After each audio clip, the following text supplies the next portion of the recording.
அரவிந்த் கிட்ட கேள்வி கேட்டு வந்து எல்லா விஷயத்தையும் உண்மையும் வெளியே வர வச்சு வந்து சிவா என்ன பண்ணுறாரு, சூப்பராக வந்து கெத்து காட்டுறாரு. அதை பார்த்துட்டு எல்லாரும் ஆச்சரியப்படுறாங்க. அரவிந்த் வந்து ஆமாம், எனக்கு வந்து சிந்துவை பற்றி எதுவுமே தெரியாது, தெரியாமல் நான் வந்து சொல்லிட்டேன் அப்படின்னு சொல்லிட்டு சொல்கிறாரு. அதை கேட்டு பார்த்தீங்களா, சிந்துவை பற்றி எந்த விஷயமும் தெரியாது, இவர் வந்து சிந்துவை 5 வருஷமாக லவ் பண்ணுறான்னு சொல்கிறாரு.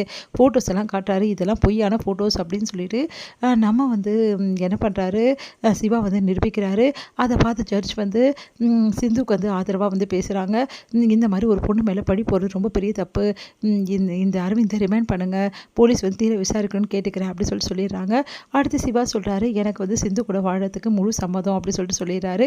அதை கேட்டு எல்லாருமே ஆச்சரியப்படுறாங்க. தாங்கிக்கவே முடியல ஸ்னேகாவோட. ஸ்னேகா செம்ம டென்ஷன் ஆயிடுறாங்க. அடுத்து வந்து ஸ்னேகா வந்து அப்படி பார்த்து முறைக்கிறாங்க சிவாவை. சிவா வந்து ஸ்னேகா பார்க்குற, ஸ்னேகா கொஞ்சம் நெல் அப்படின்றாரு. இதுக்கெல்லாம் காரணம் நீயா அப்படி சொல்லிட்டு கேட்குறாரு. அதை கேட்டு எனக்கு இதுக்கும் சம்மந்தம் இல்லை சிவா அப்படின்றால. உன்னை பார்க்கவே எனக்கு பிடிக்கல, நீ தான் இதுக்கெல்லாம் காரணம் தெரிஞ்சதுன்னா நான் சும்மா இருக்க மாட்டேன் அப்படி சொல்லிட்டு போகிறாரு. அதை கேட்டு ஸ்னேகா டென்ஷன் ஆயிடுறாங்க. இங்கே வந்து சிவா கிட்ட அவங்க அம்மா கேட்குறாங்க, ஏன் இப்படிலாம் பண்ண அப்படின்னு சொல்லிட்டு டென்ஷன் ஆகி அவன் பயங்கரமாக கத்திட்டு போகிறாங்க. இங்கே வந்து என்ன பண்ணுறாரு, நம்ம சிந்துவோட அப்பா வந்து ஓடி வந்து அப்படியே சிவாவை கட்டிக்கிறாரு. மாப்பிள்ளை, பெரிய ஆள் மாப்பிள்ளை, நீ இந்த மாதிரி பண்ணிட்டியே மாப்பிள்ளை, என் பொண்ணோட மானத்தை காப்பாற்றிட்டியே, என் உசுரை காப்பாற்றிட்டியே அப்படின்னு சொல்லிட்டு அப்படியே கட்டிட்டு அழறாரு. அவருக்கு நன்றியும் சொல்கிறாரு. மாமா என்ன மாமா நீங்கள் இதுக்கெல்லாம் போயிட்டு அப்படின்னோடனே, எவ்வளோ பெரிய விஷயம் செஞ்சுட்டு தெரியுமா மாப்பிள்ளை, இந்நேரம் என்னோட மரியாதையே போயிருக்கும், என் குடும்ப மரியாதை இல்லாமல் நான் இந்த உலகத்தில் இருந்திருக்க மாட்டேன் மாப்பிள்ளை அப்படின்னு சொல்லிட்டு இருக்காரு. பரவாயில்ல மாமா அப்படின்னோடனே நம்ம வந்து என்ன பண்ணுறாங்க, அன்னபூர்ணியும் வந்து சிவா உன்னை பற்றி எனக்கு நல்லா தெரியும் சிவா, நீ இப்படி தான் ஒரு முடிவு எடுப்பேன்னு எனக்கு தெரியும், என் புள்ள தங்கம் அப்படின்னு சொல்லிட்டு அவர் சொல்லிட்டு இருக்காரு. எல்லாருமே ஆரம்பம் எல்லாருமே அவரை பாராட்டிட்டு இருக்காங்க. இங்கே வந்து மகா செம டென்ஷனாக உட்காந்துருக்காங்க. சிவா வந்து ஏமா இவ்வளோ டென்ஷனாக உட்காந்துருக்கேன்னு கேட்டோன்னே, நீ பண்ண வேலைக்கு நான் என்னடா பண்ணுறது, உன்னை பார்க்கவே எனக்கு பிடிக்கல, இப்படி பண்ணிட்டேடா, நல்ல சான்ஸ் கிடைச்சது, அதை யூஸ் பண்ணாமல் போயிட்டேடா அப்படின்னு சொல்லிட்டு சமையல் திட்டி விடுறாங்க.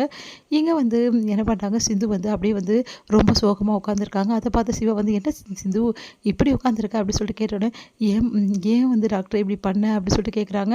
அதை கேட்டுட்டு நான் என்ன பண்ணேன் அப்படின்றாரு. ஏன் டாக்டர் இந்த மாதிரி ஒரு விஷயம் பண்ணேன், நான் வந்து கல்யாணம் பண்ணி உன்னை ஏமாற்றி கல்யாணம் பண்ணிக்கிட்டேன், அதை கூட கொஞ்சம் கூட யோசிக்காமல் நீ இந்த நிமிஷத்தில் என்னை காப்பாற்றிட்டியே, சரி என் மானத்தை தான் காப்பாற்றினேன், நான் வேணான்னு சொல்லியிருந்தேன் நான் அப்படியே போயிருப்பேன்ல டாக்டர், ஏன் டாக்டர் என்னை மறுபடியும் வந்து உன் கூட வாழறதுக்கு சம்மதம்னு சொன்னேன் அப்படின்னு சொல்லிட்டு கேட்டோன்னே, ஏன் டாக்டரே நான் செஞ்ச தப்பெல்லாம் உனக்கு ஞாபகம் வரலையா, அப்போ என்னை மன்னிச்சிட்டியா அப்படின்னு கேட்டோம். இங்கே பாரு சிந்து, நான் எதுக்காக இப்படி பண்ணேன்னா எல்லாத்துக்கும் ஒரு காரணம் இருக்குது, உன்னை அசிங்கப்படுத்தி அவமானப்படுத்தி இந்த மாதிரி ஒரு இடத்துல உன்னை நான் விட்டுட்டு போகிறது ரொம்ப பெரிய தப்புன்னு என் மனசுக்கு தோணுச்சு. என்னை பொறுத்த வரைக்கும் நீயா மனசு வந்து எல்லா உண்மையும் எல்லாரும் முன்னாடி சொல்லணும், அது வந்து நீ விருப்பப்பட்டு நடக்கணும், உன்னை நிர்பந்திச்சு உன்னை கட்டாயப்படுத்தி நடக்கிறதுல எனக்கு விருப்பம் இல்லை அப்படின்றாரு. அதை கேட்டு அப்படியே அதிர்ச்சியாக பார்த்துட்ருக்காங்க நம்ம சிந்து. நீ முன்னாடி என்ன சொன்ன, என் பிறந்தநாளுக்குள்ளே எப்படியாவது வந்து இந்த பிரச்சனையை வந்து நான் பார்த்துப்பேன், உன் மனசில் இடம் பிடிப்பேன்னு சொன்னியா இல்லையா, அன்னைக்கு நான் ஒருவேளை இடம் பிடிக்க முடியலன்னா அன்றைக்கே எல்லா உண்மையும் சொல்லிட்டு போகிறேன்னு சொன்னியா இல்லையா.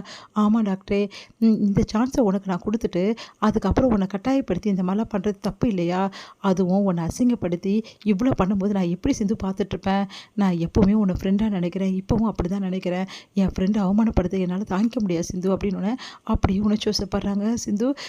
டாக்டரே நீ ரொம்ப நல்லவன் டாக்டரே, நான் உன்னை ரொம்ப காயப்படுத்தியிருக்கேன், ரொம்ப அசிங்கப்படுத்தியிருக்கேன், என்னை நினச்சா நீ என்ன வேணாலும் பண்ணியிருக்கலாம் இந்த டைமை யூஸ் பண்ணி, ஆனால் நான் எதுவுமே பண்ணலை, தேங்க்ஸ் டாக்டரே அப்படின்னு சொல்லிட்டு அப்படியே காலில் விழுப்புறாங்க. சிந்து என்ன பண்ணுற நீ அப்படின்னோடனே, உன் காலில் விழுந்தா தப்பு இல்லை டாக்டரே, உன்னை மாதிரி இருக்க உங்கள் காலில் விழுந்தா நான் என் பாவம் கொஞ்சமாவது குறையும்ல அப்படின்றாங்க. ஏய் சிந்து இப்படிலாம் பேசா சிந்து, ஏன் சிந்து இப்படிலாம் பேசுகிற அப்படின்னு சொல்லிட்டு வந்து சொல்லிட்டு இருக்காரு.